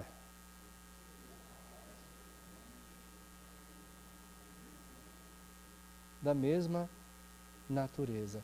E o que é que o Pai gera? E o que que Maria gera? E o que... Não, sim, o filho, mas que tipo de filho? Isso. E o que Deus gera? Que tipo de filho Deus gera? Sim, ok. Maria gera um filho humano. E qual que é esse filho humano? É igual a ela? Como não, se é humano? É. Não, gênero diferente, né? Mas é igual a Maria, certo? Porque é homem. Lembra? Pensemos em o gênero, tá? O gênero humano, né? O ser humano. E Deus gera o filho que é da mesma natureza, por isso que é consubstancial. Por isso que Jesus também, na sua humanidade, ele é, como diz a definição do catecismo, consubstancial na humanidade de Maria. Por quê? E a consubstancialidade nós também temos no nosso dia a dia, certo? Quantos filhos o senhor teve, seu Eduardo? Quantos filhos teve? Filhos. O senhor teve quantos filhos? Eles são diferentes do senhor? O senhor, vou fazer a pergunta. O senhor criou os filhos ou o senhor gerou os filhos? Não, o senhor gerou. Porque se o senhor tivesse criado, seria algo diferente. É, entendeu? Aquilo que nós geramos é igual a nós. Por isso que é essa geração, né? O Salmo diz, cantaremos as gerações dos nossos filhos. Aquilo que foi igual a nós, né? Então, gerar é fazer aquilo que é ser, né? Então, diga.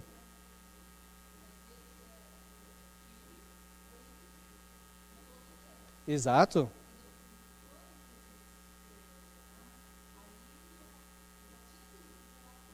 Sim, sim.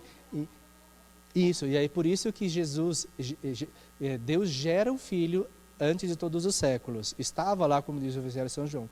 Só que depois Jesus é gerado no seio da Virgem. Por isso que ele é consubstancial na humanidade de Maria. Porque ele tem a mesma natureza de Maria, a humanidade. Tá bom? Então aqui, ó, só para nós aqui, ó. O que Deus gera é Deus. O que o homem gera é homem. Assim como o que o homem gera é homem. O que Deus cria não é Deus. Assim como o que o homem faz não é homem. É por isso que os homens não são filhos de Deus no mesmo sentido em que Cristo o é. Entenderam? Por quê? Porque quem é que Deus gera? O Filho, o Verbo. Vamos usar o termo verbo, tá? Tá? É por isso que os homens não são filhos de Deus no mesmo sentido em que Cristo o é, tá? Podem se parecer com Deus em certos aspectos, mas não são coisas da mesma espécie, ou nós somos deuses. Não é da mesma natureza, né? Os homens não são mais semelhantes a estátuas ou quadros de Deus. A estátua tem a forma de um homem, mas não tem vida. Da mesma maneira, o homem tem a forma ou semelhança de Deus, mas não o tipo de vida que Deus possui. Um homem gera uma criança, mas cria uma estátua. Deus gerou-o, mas fez-o. Entenderam? E aqui nós vamos entender aqui, Deus, mas fez o homem. De que forma Deus fez o homem no livro do Gênesis? Fez o homem a partir do barro, tá? Do barro, tá? Contudo, quando digo isso, estou apenas ilustrando um aspecto de Deus, a saber, que o que Deus Pai gera é... E por que o que Deus Pai gera é Deus? Aqui, o problema não está no conceito, está no jogo de palavras, tá? Então, o que o Pai gera é Deus. Quem o Pai gera? Quem o Pai gera? Jesus. Por isso que é Deus. alguém da mesma espécie que ele, o nível humano é um nível simples e mais ou menos vazio, porque falta, né? Não temos essa realidade da divindade. Nele, uma pessoa é um ser e duas pessoas são dois seres separados.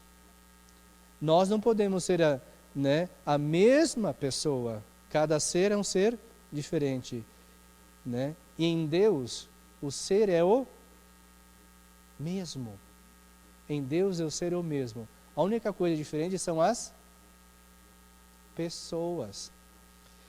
Por isso que nós sempre pedimos para os senhores que quando pensarem em Deus, pensem na totalidade do Pai, do Filho e do... Então, o ser em Deus é um só. Eu creio em um só. Não é assim que começa o credo? Creio em um só Deus. Pai Todo-Poderoso, Criador do céu e da terra. E aí sim, quem são as pessoas desse único ser?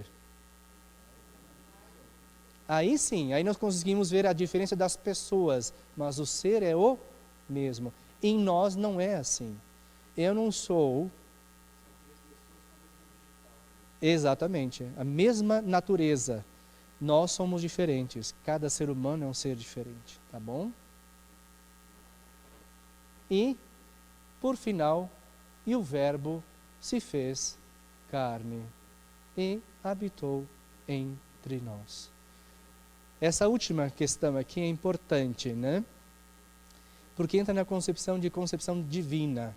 E aí entra Então, Deus é um único ser. Em três, quais delas? Quem se encarnou? O Filho. Então, o único Filho de Deus é Jesus. Jesus é da mesma natureza do Pai. E qual é a natureza do Pai? Por sua vez, Jesus é Deus. Isso.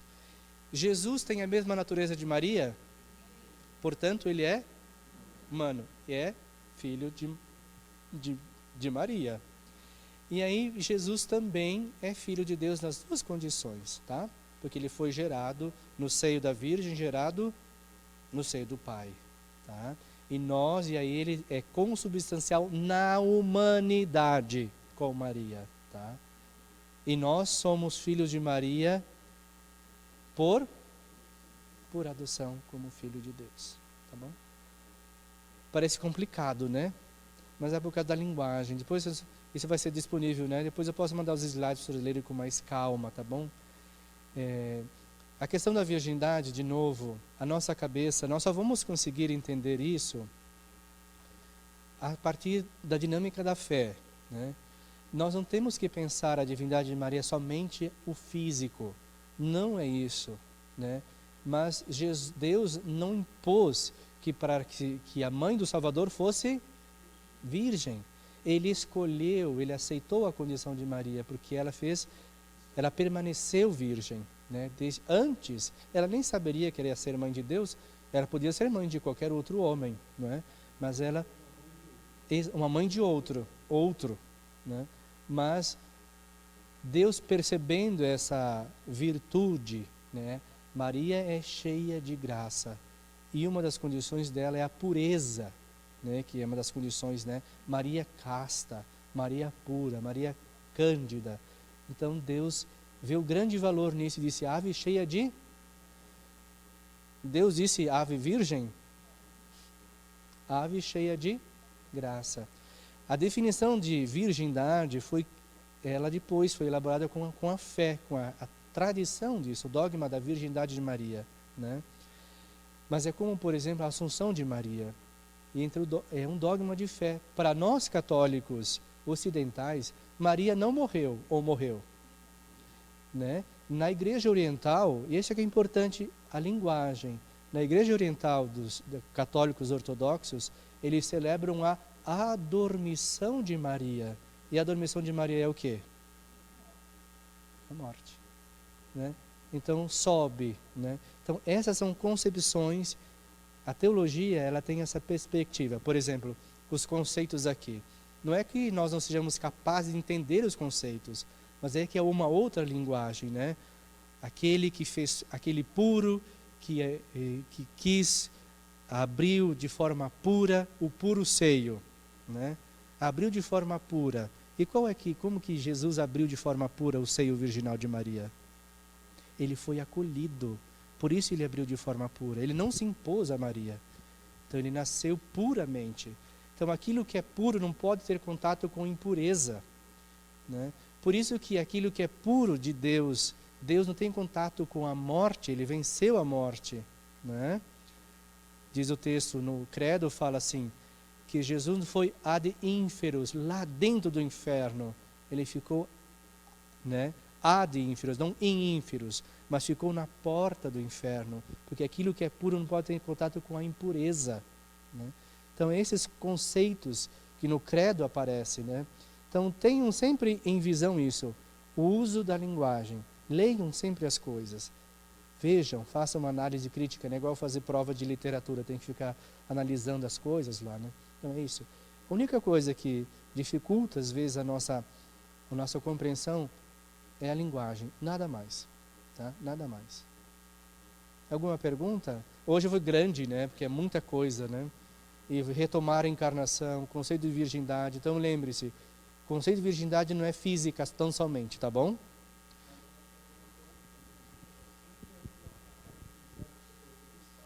Sim, o status é uma coisa, a moda é outra coisa.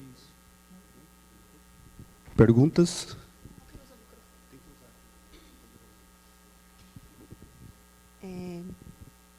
Sobre o Espírito Santo ser esposo de Maria.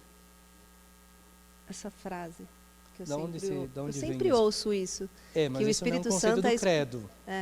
Né? A única coisa que diz no credo e na tradição da igreja é que existe sim uma responsabilidade da alma. E a responsabilidade da alma não é tão somente de Maria, mas de todos nós. Por quê? Quando nós celebramos a Eucaristia, a que nós somos chamados? Não, somos chamados às núpcias do Cordeiro. Então o altar é o lugar onde ocorrem as núpcias. E todos nós que lá celebramos a Eucaristia somos, o termo correto em língua portuguesa é esponsados, eu não sei como é que usa. Não somos, exatamente, acontece isso na celebração eucarística. Na encarnação do Verbo, diz que o Espírito Santo, né, cobriu Maria com sua sombra. Assim como acontece, eu dizia para o Albert, né, lá no Monte da Transfiguração, quando Jesus aparece com Moisés e Elias, não é isso que acontece? Pedro e os discípulos vêm o quê? Vem Jesus, Moisés e Elias. O que acontece? Uma nuvem os cobriu, né? Os cobriu. Eles tiveram aquele momento íntimo, onde Deus se revela também aos seus apóstolos. Então existe a responsabilidade da alma, mas nós como o esposo da Virgem, isso é uma conotação mais mística, né? Que o Espírito Santo é esposo da Virgem, né? Deu para entender? Existe a responsabilidade, depende de como depois você vai fazer a explicação, né? Então a responsabilidade da alma todos nós temos. Não, é um conceito de São Francisco de Assis. É a primeira vez que apareceu.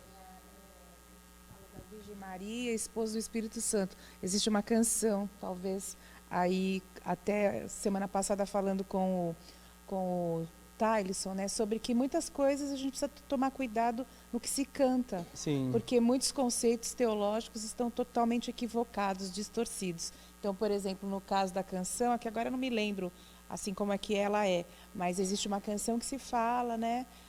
Acho que é Cenáculo de Amor, que é do Valmir Alencar, e ele fala sobre essa coisa da Virgem ser esposa do Espírito Santo. Certo, mas esposa do Espírito Santo, se eu não me engano, começou com São Francisco de Assis. Eu só não sei explicar, mas eu posso jogar no grupo depois. Mas é por questão como eu disse, da responsabilidade. Ela se torna mãe do Cristo, de Jesus, por causa da ação do Espírito. Então vem por essa ação do Espírito que talvez seja essa conotação da esposa. Mas você liga a responsabilidade, não a esposa como conceito que nós temos, tá bom?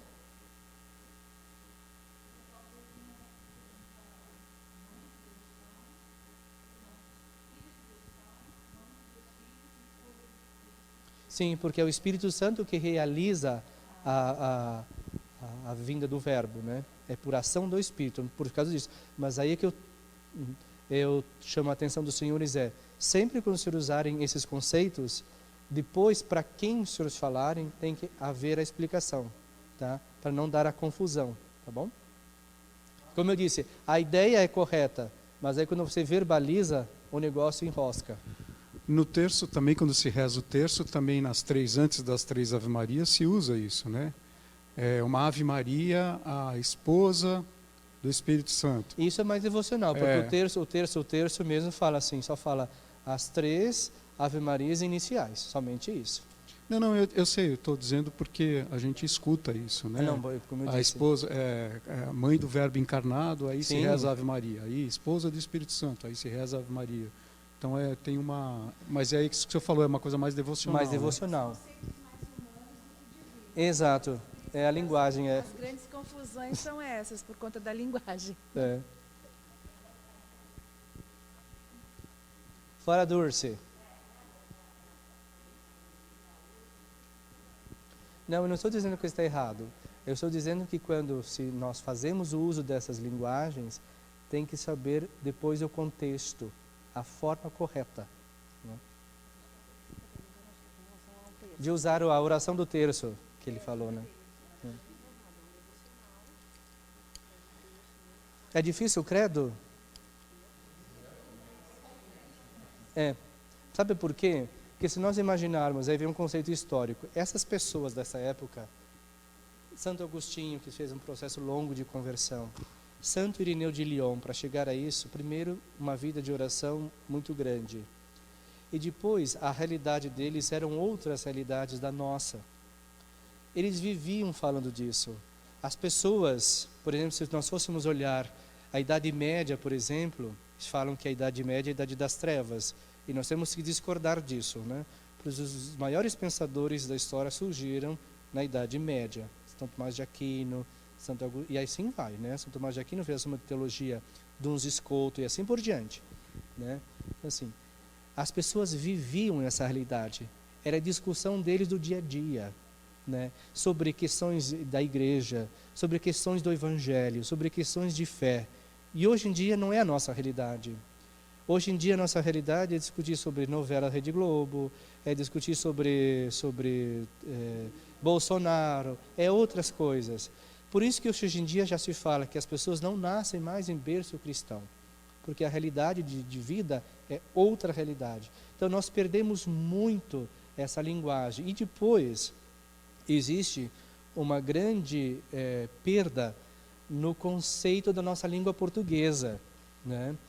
Se os senhores perceberem no ambiente social, vê como desceu o nível da compreensão da língua portuguesa, o uso da língua portuguesa.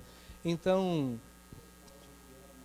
por exemplo, quer ver eu fazer uma pergunta e os senhores vão conseguir me responder. Por exemplo, quando eu falo graça, mas não falo graça a esposa do Giovan, tá? Eu falo graça, graça. Quem consegue me definir graça? É uma palavra em língua portuguesa, né? Então, o conceito que se falta. O que é graça? Então, por isso que é difícil nós entendermos alguma coisa, mesmo na liturgia. Por exemplo, o padre reza lá a oração da coleta, né? Está tudo em língua portuguesa. E nós ouvimos aquilo. Mas saber o que significa aquilo tudo, né? É igual recitar o credo. Vocês já pensaram que tudo isso aqui estava naquelas... E por nós se fez homem, foi concebido pelo poder do Espírito Santo e nasceu da Virgem Maria? Tudo aquilo está no credo. E é recitado assim, né? Blá, blá, blá, blá, blá, blá, velozmente. Fala, reverendo.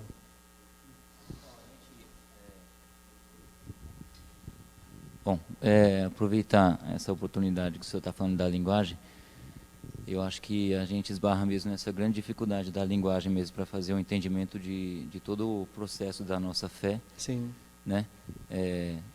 Todo o teor que a gente estava conversando, assim, dúvidas diferentes, mas dentro do mesmo, a gente volta sempre no mesmo ponto, a linguagem. Sim. Né? Porque, assim, várias dúvidas surgiram aqui, inclusive lá fora, teve uma irmã nossa falando a respeito de Maria ter outros filhos, né? Também esbarra no conceito da linguagem, no entendimento da linguagem, da gente interpretar com o olhar certo, a partir da linguagem, né? Porque a Bíblia vai relatar que os irmãos de Maria, a linguagem vai nos trazer um entendimento de várias formas. Está no Evangelho de São Mateus isso. Né? Então, os irmãos de que forma? Né? Então, hoje em dia a gente não se dá mais ao preço pela falta de prática, de fazer a interpretação, de buscar o significado das palavras. O momento em que foram colocadas essas palavras, o momento que viviam essas pessoas, como o senhor está dizendo. Né? Então, eu acho que a grande dificuldade que a gente enfrenta hoje, uma das grandes dificuldades é esse processo de linguagem. Sim. As pessoas já se expressam hoje de uma forma muito abreviada, não se preocupam sequer com a concordância. Né?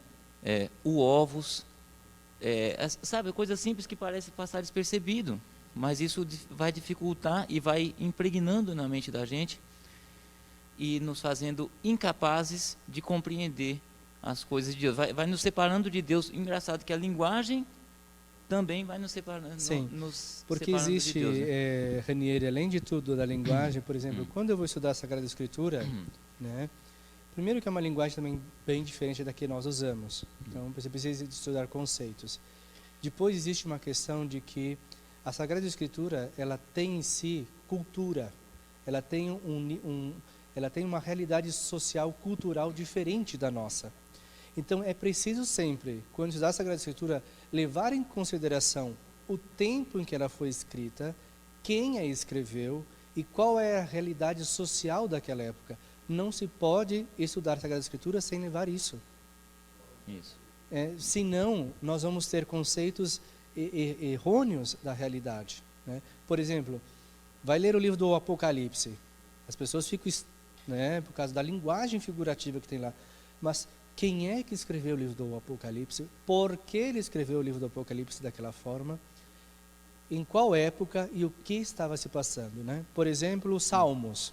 Nem todos os Salmos foram escritos por Davi. Os Salmos não são todos de Davi. As epístolas de São Paulo, não foi São Paulo que escreveu todas as epístolas. Existe um argumento de autoridade, do qual as pessoas usavam o nome da pessoa para escrever.